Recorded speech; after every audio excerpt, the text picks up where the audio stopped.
If we create a diagram, well, this is the definition that I just told you in the past video.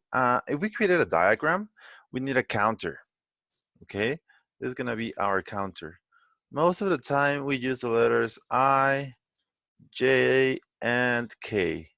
This is a convention, okay?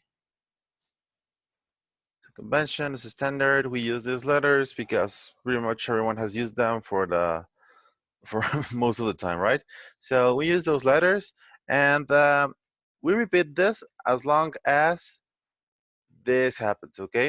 As the numbers of years is currently lower than our counter, we do pretty much everything, okay? We add the interest, we increment the counter. So this is an increment on our counter. On our counter. After the number of iterations just go, this just comes out and our code keeps on executing.